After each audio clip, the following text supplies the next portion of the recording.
모든 성도들을 위해 하나님께서 복 주시고 지켜주시고 은혜와 평강 주시기를 주님의 이름으로 축원합니다. 진화론을 창시한 찰스 다윈은 우리의 뱃속에 소장과 대장 사이에 6cm 내지 10cm의 주머니 모양의 장기가 있는데 이것이 맹장이다. 그리고 이 맹장은 인간이나 고릴라와 같은 이런 영장류에게만 있는 것이다. 그렇게 이야기했습니다.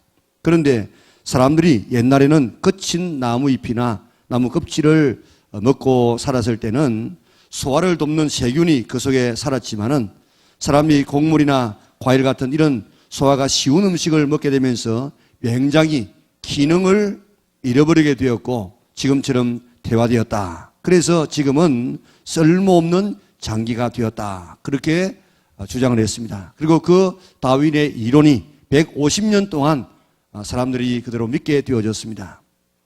그러나 몇 년 전에 미국의 듀크 대학 윌리엄 파커 교수진은 맹장은 영장류에게만 있는 것이 아니고 다른 동물 50여 종류의 동물들에게도 있다.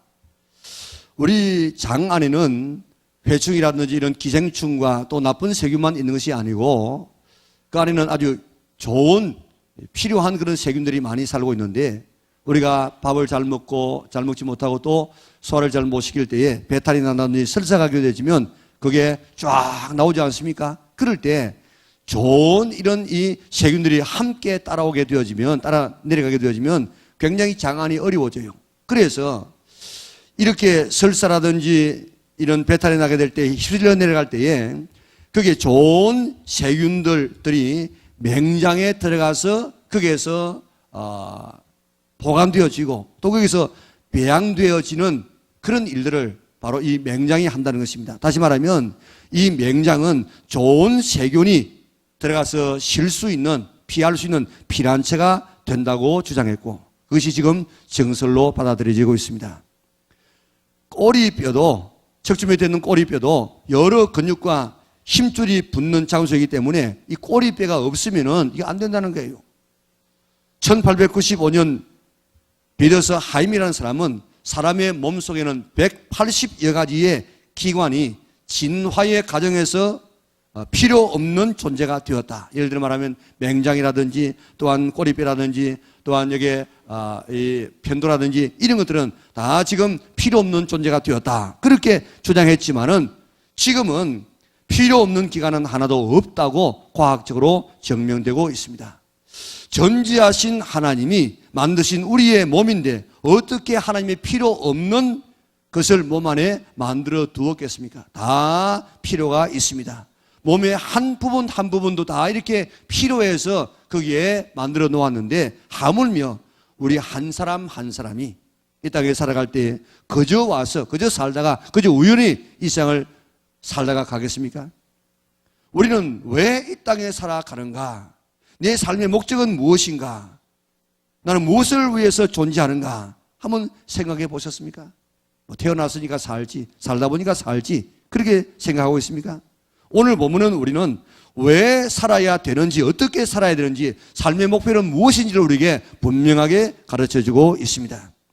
어떻게 살아야 바르게 살아가는 것인가? 어떻게 살아야 삶의 목적대로 살아가는 것인가? 첫째로 31절을 보면 그런즉 너희가 먹든지 마시든지 무엇을 하든지 다 하나님의 영광을 위하여 하라.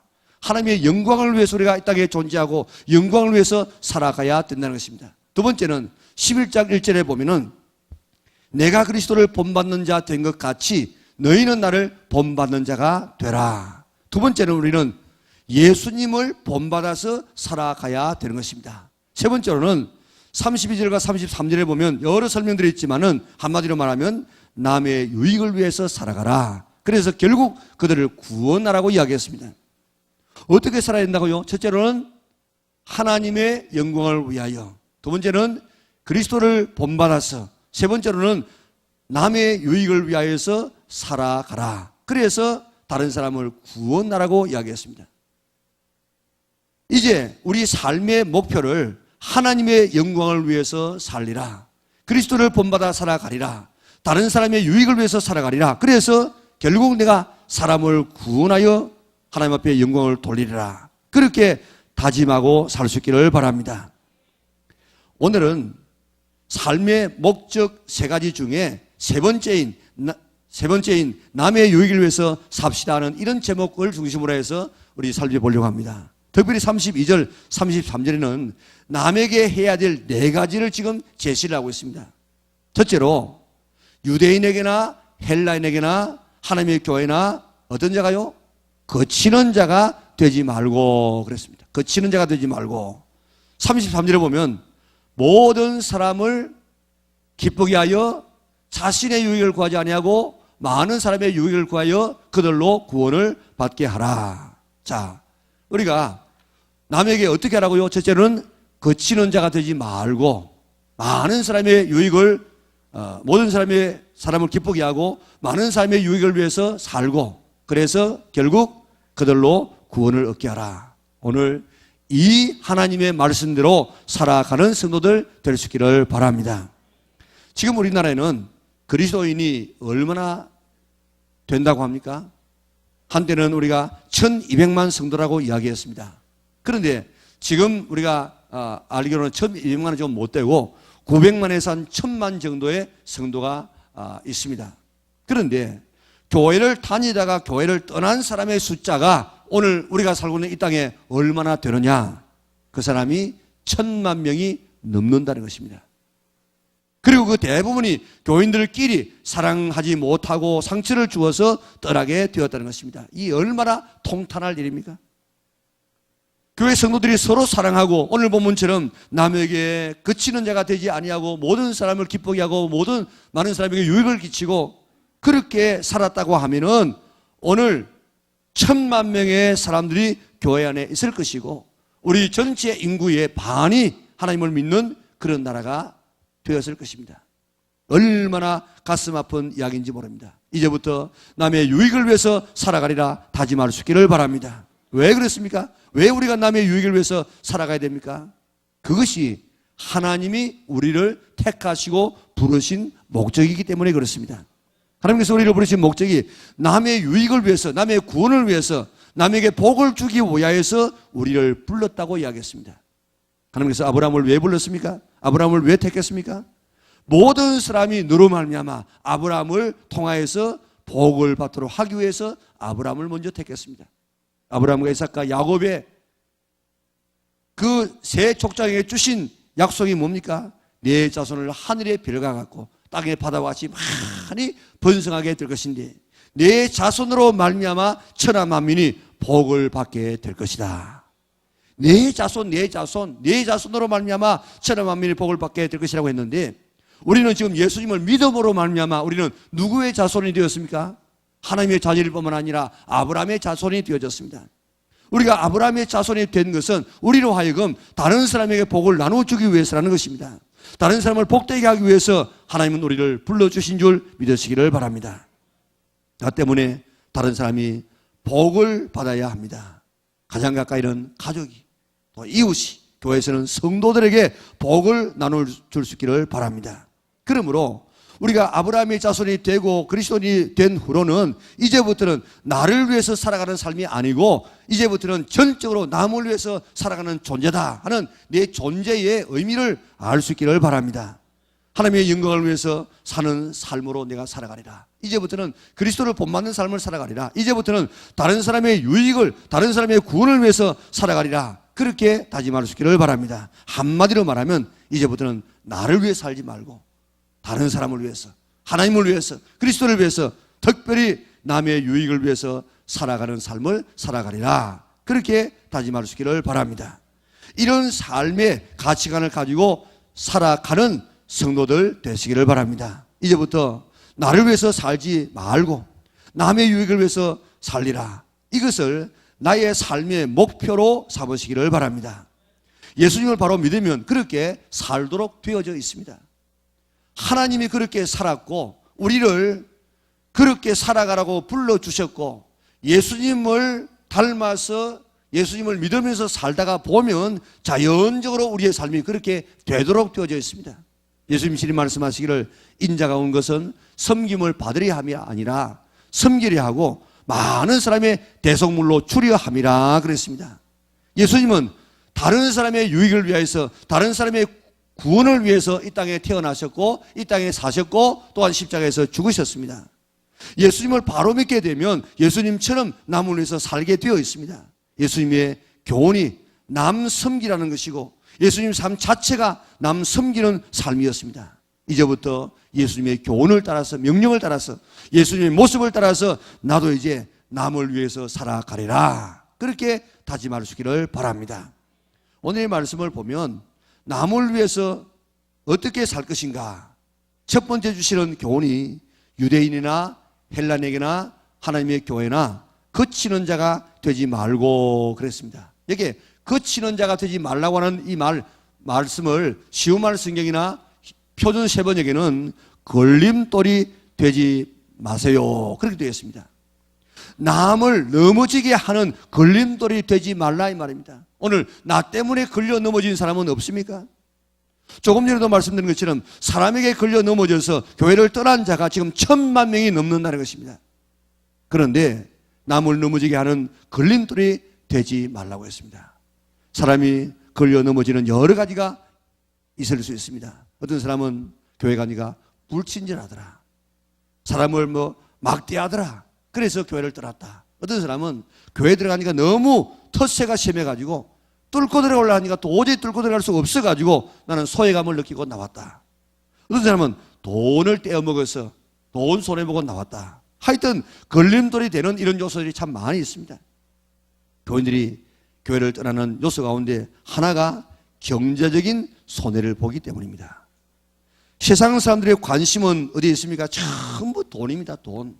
모든 관심이 세상적인 복입니다. 왜 사람들이 절에 가서 그렇게 절합니까? 왜 시주합니까? 왜 점치고 왜 굿합니까? 왜 조상 앞에 제사합니까? 전부 복 달라는 건 복. 그래야만 내가 복 받기 위해서 그렇게 합니다.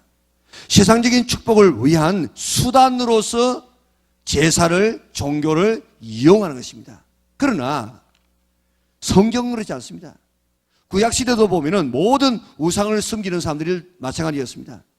구약시대 이방인들의 모든 관심이 참 물질적이고 현세적이었습니다. 가정에서는 자녀를 많이 낳고 논밭에는 농사가 잘 되어져서 그저 소출이 많은 것이 최고의 관심이었습니다. 남녀가 결혼하면 아기를 낳는 것처럼 저 하늘의 신이, 남신이 비를 내려주고 비라는 씨를 내려주고 그러면 땅에 있는 여신이 그 비를 받아서 이제 열매를 낸다, 그렇게 생각했다고요. 그래서 제사를 통해서 비를 많이 내리게 해서 풍성한 열매를 얻는데 신앙의 목적이 있었습니다. 그런데 하나님의 백성들이 하나님 앞에 예배드릴 때는 이방인과 다릅니다.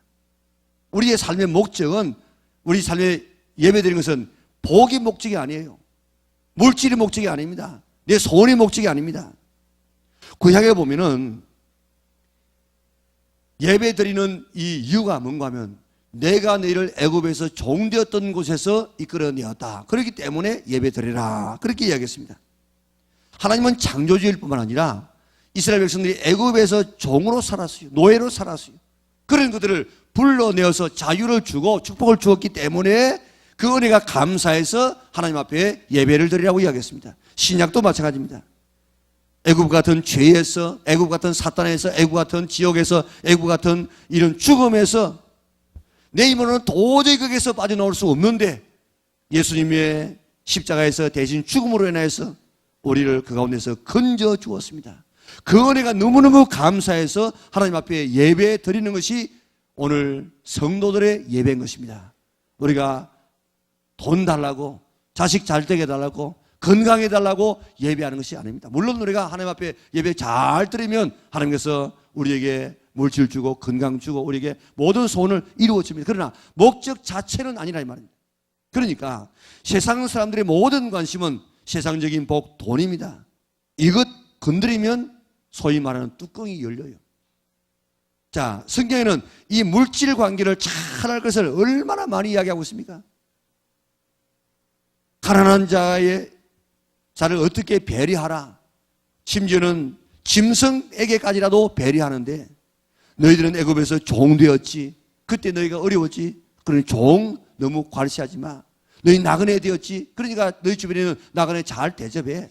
다른 사람이 구워달라면 구워줘. 그리고 이자 받지 말고 구워줘. 그리고 내가 저닭을 잡았다고 할지라도 그 맷돌짝 한쪽 그만 잡지 말고 다 해가 지기 전에 돌려줘. 옷도 지금 겉옷은 이불로 쓰는 것인데 그런 꼭 해가 지기 전에 돌려줘. 이렇게 어려운 처지에 있는 사람을 도와주고 구제하고 그들을 달라고 할 때 외면하지 말라고 얼마나 그렇게 말씀하고 있는지 모릅니다. 초대교회에서는 은혜 받은 성도들이 자기의 소유를 다 팔아서 사도들 발 앞에 두었습니다. 사도들이 필요를 따라서 나누어 주어서 가난한 자가 하나도 없었다고 이야기했습니다. 우리는 하나님의 자녀요 믿음의 형제이기 때문에 어려운 처지에 있는 형제를 이렇게 도와주면서 살아가야 될 의무가 우리에게 있는 줄 믿으시기를 바랍니다. 그런데 우리가 때로 살다 보면 물질적으로 어려움이 있고 또 구해야 될 때가 있습니다.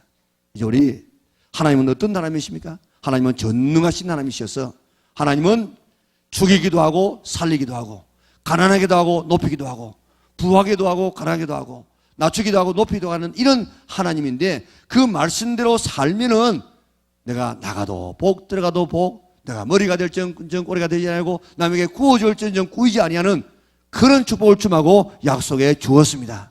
우리 모든 성도들 말씀대로 살아서 주님께서 주시는 이런 약속된 복을 받아서 남에게 구워주며 살아갈 수 있는 우리 영락의 온 성도들 될 수 있기를 바랍니다. 그런데 살다 보면 어려운 일을 당할 때가 있습니다.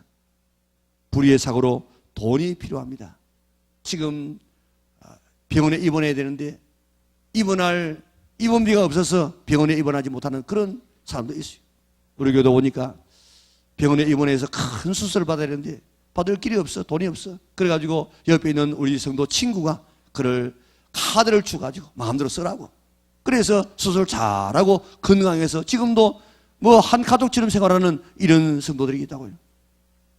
자녀를 키우다 보면은 공부할 시기가 있는데 그 학자금이 없어가지고 지금 어려워할 때가 있습니다. 때로는 차비도 없고 때로는 먹을 것이 없고 때로는 입을 것이 없을 때가 있습니다. 이런 처지에 있는 성도가 있으면 도와주어야 합니다. 몇 사람이 힘을 모아서 한 사람을 도울 수는 있습니다. 이처럼 먹는 것과 질병과 자녀 교육이나 생활과 직결되는 이런 어려움을 당하면은 우리가 정말 우리에게 있는 것 내 것으로 다 도와줘야 됩니다. 그리고 그 위기만 넘기면 또 다시 회복될 수 있지 않습니까? 그런데 사업상에 또는 이자를 받기 위해서 성도 간에 돈을 빌리고 거래하는 것은 우리 성도들 사이에는 웬만하면 하지 않기를 바랍니다. 좋을 때는 좋아서 빌려주고 빌려 쓰지만은 그러나 가만히 바라보면 좋게 끝나는 경우는요 매우 드뭅니다. 거의 대부분이 돈 빌려 쓰고 돈 이렇게 빌려주면은 결국에는 그 돈 때문에 상처 입는 경우가 참 많아요. 어느 한 교회도 장로님 두 분이 사업을 하면서 그저 형님 동생 하면서 그렇게 니꺼 내 것 없다 하면서 그렇게 생활했어요. 돈 빌려 쓰고 돈 빌려주고 이랬습니다. 그러다가 무슨 일 때문에 두 분이 그만 싸우기 시작했어요. 그래가지고 이제 싸우니까 틀어지니까 돈 빌려준 장로님이 돈 빌려 쓴 장로님에게 내 돈 내놔라. 그러니까 이 빌려 쓴 장로님이 뭐라는 줄 압니까? 네 돈이가 하나님 돈이지 이러면서 돈을 안 갚았어요. 그래가지고 얼마나 그게 지금 문제가 되는지 몰라요. 이렇게 무리한 일들이 교회에서 지금 일어날 수가 있다고요. 수입이 줄면은 수입에 맞추어서 우리의 생활을 해야 되는데 남 빌려가지고 그 생활을 계속하려고 하는 이런 일들은 하면 안 돼요. 성도끼리 돈 거래 안 할 수는 없지만은 거래하면 갚으면 감사하고 안 갚아도 된다는 이런 마음으로 빌려줘야 되지 내가 이자 받고 내가 꼭 받을 것이다 이런 사람은 아예 빌려주지 마시기 바랍니다. 빌려달라고 했는데 안 빌려준다고 나쁜 마음 먹지 마세요. 그리고 안 빌려준다고 나가가지고 저거 이렇게 아주 욕하는 그런 일을 하지 말라고요. 그리고 남의 돈을 빌렸으면 꼭 갚으세요. 자기는 할 일 다 하면서 갚을 수 있는데도 남의 돈을 안 갚는 그런 사람이 많다고요. 갚지 않아서 상처받고 교회 떠난 사람이 지금 얼마나 많습니까? 성도들끼리 돈거래하지 않기를 바랍니다. 어려우면 도와주세요. 그러나 돈거래는 하지 마세요. 안 받아도 된다는 마음이 들면 빌려주세요. 받으려는 마음으로는 빌려주지 마세요. 그리고 빌려준 사람이 돈 달라고 하는 것은 당연한 일입니다. 당연한 권리입니다. 그런데요, 돈 빌려준 사람이 돈 빌린 사람에게 돈 달라고 하면은 아주 그저 야속하게 생각하고 돈 독촉한다고 막 그렇게 오히려 큰 소리 치는 사람이 있습니다. 참 그건 안 되는 일이에요.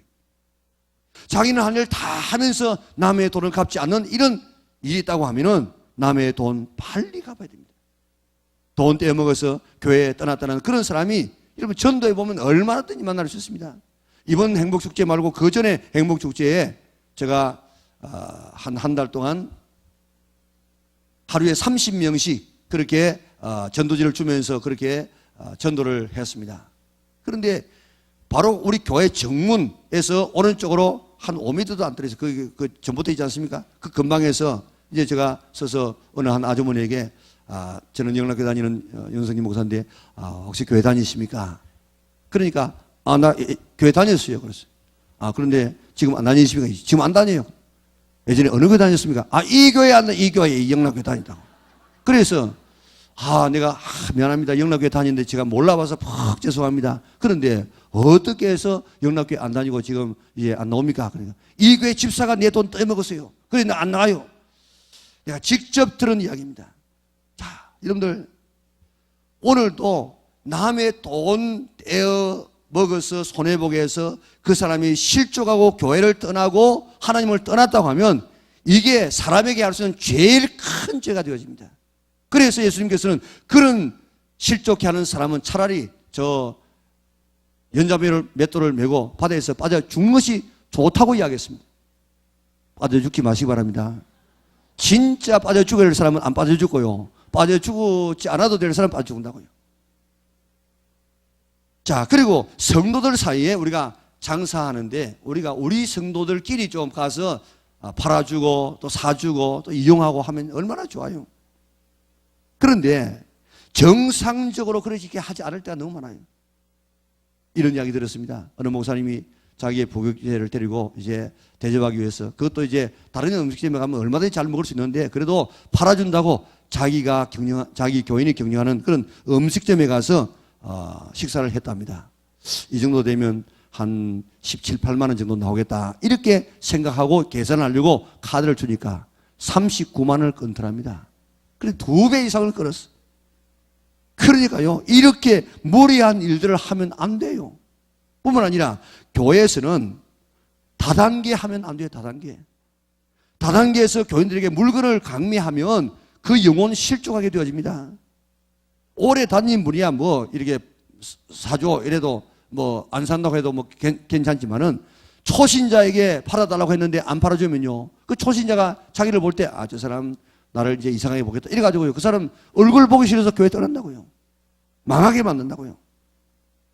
예수님께서 엄청난 핏값을 주고 산 하나님의 자녀를 내 조그마한 이익 보기 위해서 그 사람을 실족게 하고 그 사람을 교회를 떠나가게 하고 하나님을 떠나게 하는 이것은요, 오늘 화 있을 것이라고 이야기했습니다. 저 마태복음 23장의 15절에 보면 한 사람 얻기 위해서 바다를 건너고 산을 디벼가지고 그래가지고 한 사람을 구원받았는데 오히려 그 사람을 배나 지옥 자식으로 만드는 그 사람은 화 있을 것이라고 이야기했습니다. 이제 절대로 남에게 거치는 자가 되지 말고 남에게 유익을 주는 삶을 살아가리라 다짐할 수 있기를 바랍니다. 정말 믿음대로 살아서 이제 남에게 나누어주며 살아갈 수 있는 우리 성도들 되시기를 바랍니다. 우리 교회 황영봉 장로님이 계시는데 장로님의 선신 되시는 장로님이 청년이었을 때 예수님을 안 믿었어요. 그런데 이 청년은 참 성질이 고약했어. 그래가지고 어떤 마음을 늘 먹었는가 하면 하루라도 오늘 내가 만나는 어떤 사람에게 골탕을 어떻게 하면 저 사람을 골탕 먹일까 이렇게 보다가 딱 그런 기회가 되어지면 골탕을 딱 먹였어요. 그래서 사람에게 골탕 먹이는 이것이 그분의 취미였어요. 다른 사람에게 골탕을 먹이지 못하고 잠자리에 들면은 자다가도 일어나가지고 오늘 골탕 안 먹겠구나. 그래가지고 나와가지고 큰 돌을 가지고 그 길에다가 길 가운데 탁 놔둔답니다. 깜깜한 밤에 그 졸이니까 그 뭐 불이 있습니까? 그래 가다가 탁 차해가지고 그 쾌감에 지금 살아가는 사람이라.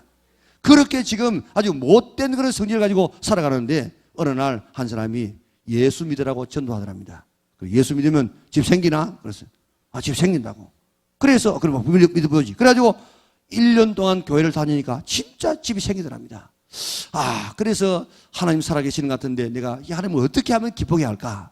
어떻게 하면 다른 사람에게 이제까지는 내가 남 골탕 먹이는 것이 내 인생의 목표였는데 어떻게 하면 남에게 유익을 끼칠 것인가? 하면 그렇게 생각해 보았답니다. 그러니까 6.25 후라 그게 아버지 엄마를 잃은 애들이 너무너무 많아가지고 그 애들을 돌봐주면 하나님께서 기뻐하고 이게 남에게 유익을 끼치는 것이겠구나 그렇게 생각하고 애들을 돌보기 시작해서 그것이 신망의 애육원으로 발전되어졌습니다. 자기의 자녀들도요 자기 집에서 키우는 게 아니고 전부 다 다른 자녀들하고 같이 이렇게 키웠어요. 자, 그 장로님 시장을 떠나고 우리 황영웅 장로님께서 그것을 맡아서 지금 하고 있는데 예수 믿기 전에는 어떻게 하면 남을 골탕 먹이고 그렇게 생활하는 이 청년이 예수님을 믿고 어떻게 하면 남을 유익하게 할고 이런 삶으로 바뀌어서 수백 명의 이런 자녀들의 앞날을 활짝 열어 주었습니다. 예수 바로 믿으면 이렇게 되어집니다. 인도의 간디의 자서전에 보면은 그가 영국에서 유학 중에 있을 때 나도 예수 믿어야 되겠고 우리가 예수 믿어야만 이렇게 영국처럼 부강한 나라가 되어지고 지금 인도의 이 계급 제도를 해결할 수 있는 비결은 바로 예수님을 믿는 것밖에 없겠구나 그렇게 생각하고 이제 예수 믿기 위해서 교회를 갔답니다. 교회를 가는 딱 순간에 바로 그 안내하는 사람 앞에 딱 걸렸어. 그래가지고 거기서 실망하고 다시는 교회 가지 않기로 결심했습니다. 만약에 그 인도의 국부인 간디가 예수님을 믿었다 하면 그 10억이 되는 그 인도의 사람들이 그 얼마나 영향력이 미치겠습니까? 이제 더 이상 내 유익을 위하여서 살지 말고 이제는 형제를 위해서 살았어. 이제 형제를 망하게 하는 이런 일들 하지 않는 성도들 되시기를 바랍니다. 이제 교회 와서 성도를 볼 때마다 어떻게 하면 저 사람을 기쁘게 할까? 어떻게 하면 저 사람을 유익하게 할까? 어떻게 하면 내가 저 사람의 뒤통수로 되어져서 저 사람을 더 성장시킬 것인가? 그렇게 살아갈 수 있는 성도들 되시기를 바랍니다. 그러면요 신앙생활 잘하는 성도들은 더 잘하게 되어지고 안 믿는 사람들은 이제 구원을 받는 역사가 일어나게 될 것입니다. 삶의 방향이 이렇게 바뀌어질 수 있기를 바랍니다. 나는 절대로 남에게 피해주는 삶을 살지 아니하리라. 내가 어떤 손해를 보더라도 남을 유익하게 하리라. 내가 눈물 흘려도 남을 기쁘게 하리라. 남에게 내가 그친 돌이 되지 아니하고 나는 디딘 돌이 되어지리라. 그래서 그들을 구원하리라. 이것을 삶의 모토 중에 하나로 삼고 살아갈 수 있는 우리 영락의 온 성도들 되시기를 바랍니다. 하나님이 왜 나를 불러주었습니까? 하나님이 왜 나를 하나님의 자녀 되게 했습니까? 다른 사람에게 복을 나누어 주라고. 하나님의 복을 나누어 주라고. 나 때문에 가족의 복을 받고 나 때문에 이웃이 복을 받고 나를 아는 사람이 복을 받아야 합니다. 나 때문에 기뻐할 수 있어야 됩니다. 나 때문에 다른 사람이 덕을 좀 보아야 돼요. 나는 거침돌이 되지 말고 디딘돌이 되리라. 그래서 내가 만나는 모든 사람을 구원하리라 다짐하는 성도들 되시기를 바랍니다. 이것이 내가 남에게 줄 수 있는 최고의 선물이고 복입니다. 내가 남에게 저지를 수 있는 최고의 죄악은 남을 실족해 해서 교회를 떠나가게 하고 하나님을 믿지 못하게 하는 이것이 최고로 내가 지을 수 있는 죄인 줄 믿으시기를 바랍니다. 예수님은 피 흘려 천하보다 더 귀한 생명을 살려놓았는데 내가 몇 프로씩 안 되는 돈 때문에 내 이익 때문에 그 영혼을 망하게 하지 말아야 할 것입니다. 내가 끼친 손해 때문에 교회를 떠난 사람은 없는가? 내가 갚지 않은 돈 때문에 상처받고 지금 교회를 떠난 사람은 없는가? 우리 자신을 살펴보고 오늘 성령께서 조명해 주실 때 갚을 것 갚고 용서받을 것 용서받아서 떠났던 사람을 돌아오게 할 수 있는 우리 영락의 온 성도들 될 수 있기를 바랍니다. 이제부터 나는 걸림돌이 되지 않고 디딤돌이 되리라. 다른 사람의 눈물 나게 하지 않고 다른 사람의 기쁨을 주며 살아가리라. 내 유익이 아니라 다른 사람의 유익을 위해서 살아가리라. 그래서 그들을 구원하는 삶을 살아가리라 다짐할 수 있는 우리 영락의 온 성도들 될 수 있기를 주님의 이름으로 축원합니다. 사랑하신 아버지 하나님 감사합니다. 오늘도 저들을 불러주셔서 하나님 말씀을 통해서 우리가 어떻게 살아가야 될 것인가를 보여주시니 감사합니다. 하나님은 우리를 위해서 모든 것을 내어주시고 예수님은 우리 위해서 이 땅에 오시고 우리 위해서 사시고 우리 위해서 십자가에서 죽으시고 다 우리 위해서 모든 것을 다 주고 가시면서 내가 이렇게 섬긴 것처럼 너희들도 섬기라고 이야기했는데 오늘 우리는 그렇게 주님 닮아서 섬기지 못하고 내 중심으로 내 이익을 위해서 내 기쁨을 위해서 살아갈 때가 많았던 저들을 용서하여 주시고 오늘도 이제부터는 주님 닮아 살아가는 저들 되게 도와주시옵소서. 이제 하나님 주시는 말씀대로 살고 하나님을 아버지로 섬겨서 오늘도 하나님을 말씀대로 살아감으로 하나님께서 주시는 그 분복을 받아 누려서 남에게 나누어주며 살지언정 꾸이지 않게 하시고 도움받지 않고 살아갈 수 있는 넉넉한 경제력을 허락하여 주시옵소서.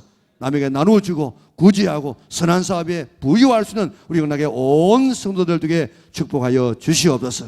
그래서 이제 우리 남을 섬김으로 다른 사람을 구원하고 다른 사람을 살리고 다른 사람을 기쁘게 하고 다른 사람을 위해서 정말 디딤돌이 되어지는 우리 영락의 온 성도들이 되셔서 이 세상에서 경험할 수 없는 놀라운 사랑을 오늘 교회에서 경험하는 아름다운 우리 교회 한 분 왔던 우리 성도들 다시 떨어지지 아니하는 우리 교회가 될 수 있도록 축복하여 주시옵소서. 예수님의 거룩하신 이름으로 기도드리옵나이다. 아멘.